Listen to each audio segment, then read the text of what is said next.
Welcome to my 1975 Corvette convertible YouTube channel. In this video I will show you how to convert your 1975 Corvette AM/FM stereo radio into a modern infotainment system. Single DIN multimedia system with 6.5-inch LCD color capacitive touchscreen. Wireless Apple CarPlay with Siri eyes-free. Wireless Android Auto with Google Assistant with firmware update. Bluetooth V5.0 calling plus a 2DP music streaming with forward and backup cameras. In my case, I updated to a single DIN radio 30 years ago by replacing the center instrument cluster bezel. I had a nice Pioneer stereo with Bluetooth and 2 Alpine power amps. However, I wanted to upgrade to have a backup camera since it is difficult to turn my head like an owl to back out of my long and winding driveway. I searched for weeks to find a single DIN radio that supported backup cameras and would nicely fit in the center console. And finally I found this product by Power Acoustic. Surprisingly, it was sold by Walmart for only $140, which was much less than the other alternatives I found. I went to my local Walmart and they had one in stock. The backup and forward cameras were separate, and I found these well-built high-definition cameras from Green White on Amazon for around $30 each. This is what the CP71W head unit looks like. It supports both wired and wireless Apple CarPlay as well as Android Auto with a firmware update. Because I have an iPhone, I didn't need any firmware updates. Since I had already updated to a single DIN radio with power amps, my installation was straightforward. I pulled out the old Pioneer radio and the new Power Acoustic head unit slipped in the existing mounting hardware. This is what the back of the head unit looks like with the RCA jacks for the front and rear speakers, power amps, and the RCA jacks for the subwoofer 1 and 2. This is the CP71W wiring diagram. The large 16-pin connector on the back contains many of the control signals, as well as the front and rear speaker connections if you are using the head unit as a power amplifier for those speakers. I cut off the control signals from the old radio connector and soldered these control signals to the new head unit connector as shown in the diagram. These signals are the accessory line from the fuse box under the driver's dash. This is 12 volts when the key is in the accessories position. The rear camera trigger wire. I will show how the rear camera is wired up in the next segment. The continuous battery line that is always 12 volts. The illumination line that is 12 volts when the parking or headlights are on. I don't have an auto antenna, so this was left unconnected for me. And the chassis ground line. This was connected via a self-tapping screw in the steel housing around the center console. I did not connect the steering wheel control plug since I am not using one in this car, although that would be handy if I could find one that looked good with my old steering wheel. Since I am using external amps, I did not connect any of the speaker wires from this connector.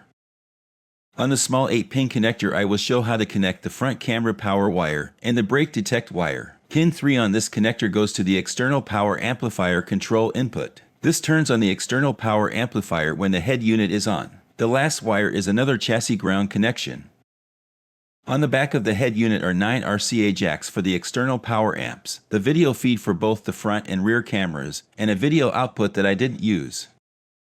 There is a USB-A cable that I connected to a USB-A to USB-A extension so it could reach my center compartment. I connected the included GPS antenna to a flat metal section under the passenger dash. The GPS antenna is intended to mount by its internal magnet and needs to point forward and to be horizontal. I have no metal above this antenna and it is just below the passenger side dashboard. This seems to work well and I am not having any issues with the GPS receiving satellites. Connect the AM/FM radio antenna into the radio antenna jack.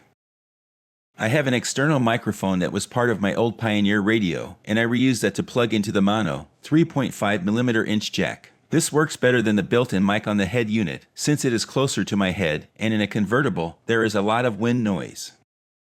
The separate front and rear cameras come with a 20-foot video feed cable with a built-in trigger, power wire, a 5-foot power cable, and the camera with a 4-foot, 4-pin connector. There are also cable ties and mounting hardware included. This backup camera diagram shows how the electrical connections are attached. You will need to figure out how to route the 20-foot video feed from the head unit back to the rear license plate light. You will need to also include a separate 20-foot brake detect 16-gauge wire along with this rear video feed. In my case, I was able to route it under the passenger side center console, as shown.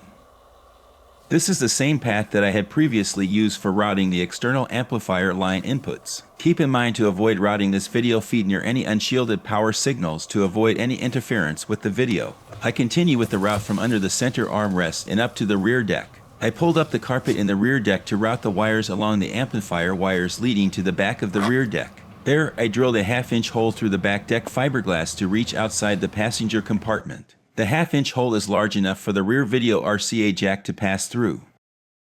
Next, I use a fishing wire to go through this hole and out the back brake taillight. This is the outboard light. Once I got the fishing wire through both sides, I attached the rear video cable and separate brake detect wire and pulled them both out the taillight opening. Since the outboard taillight is the brake light, use a T-tap crimp connector to crimp on the brake detect wire to the dark green brake light wire. Use a small zip tie to keep the T-tap crimp tight.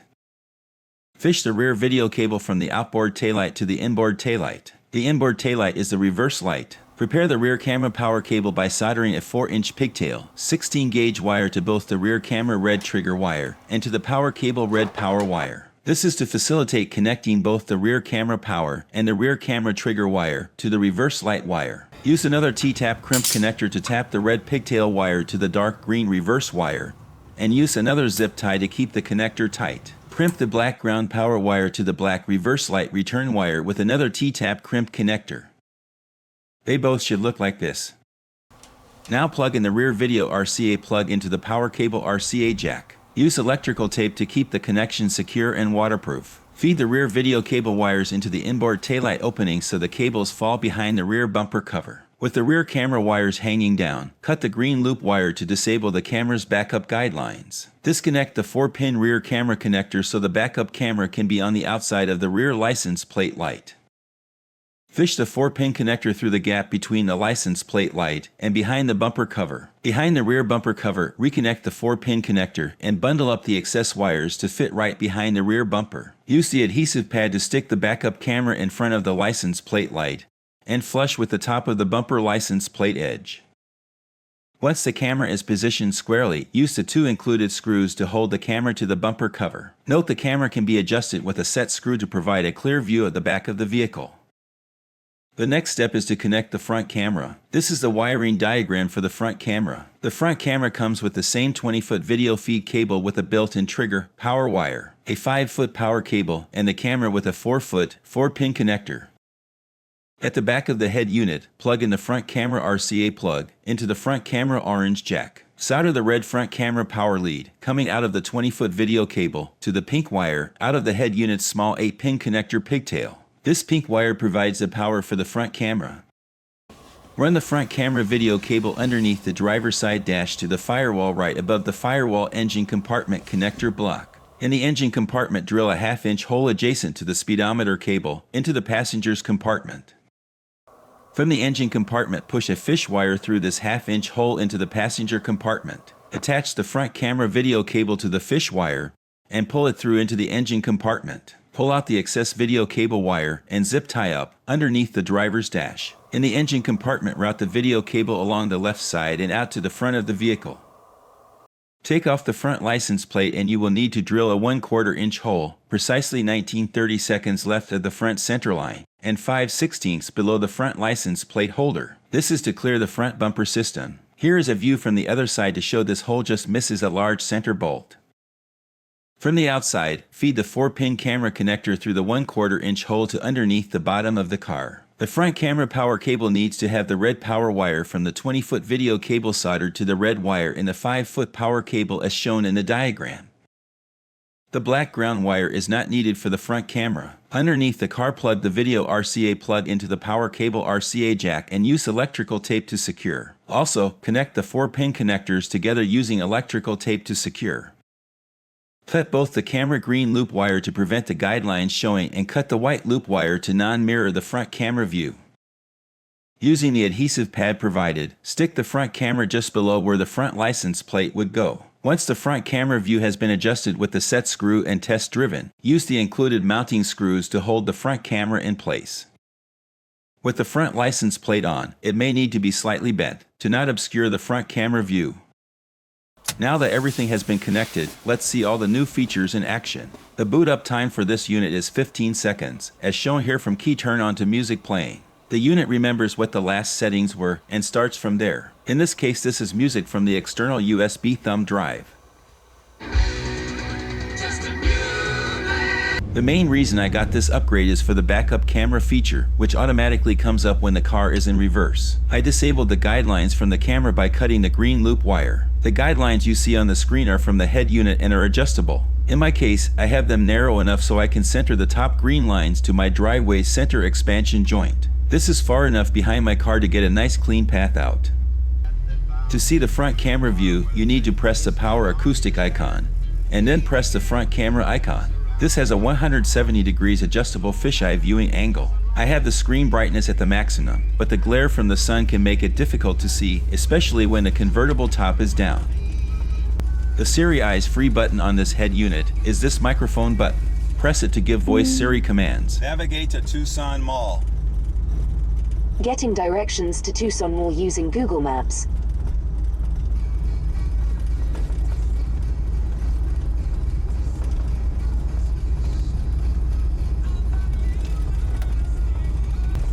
Press the start button.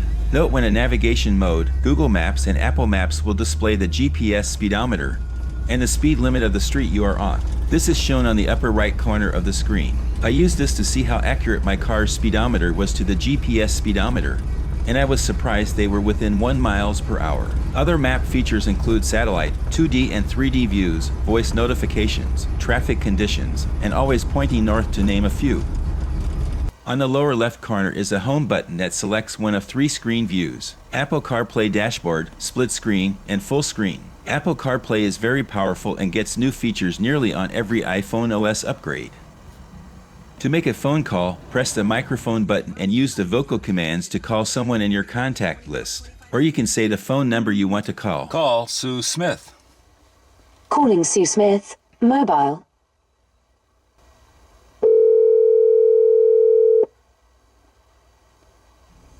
Hello. Incoming calls will automatically come through unless you have turned on the driving focus option that prevents any messages or calls while driving. Press on the message icon to view your messages or use the voice commands to create and send text messages. When driving at night, the screen will automatically go into dark mode when either the parking lights or headlights are turned on. Another very useful feature is using the Sirius XM app to listen to satellite radio without a Sirius XM tuner via streaming. This is free if you already have a Sirius XM account on another car. This is just a brief overview of the features of this head unit and Apple CarPlay. I am extremely happy to upgrade my old car stereo into a modern infotainment system. Thanks for watching this video to the very end.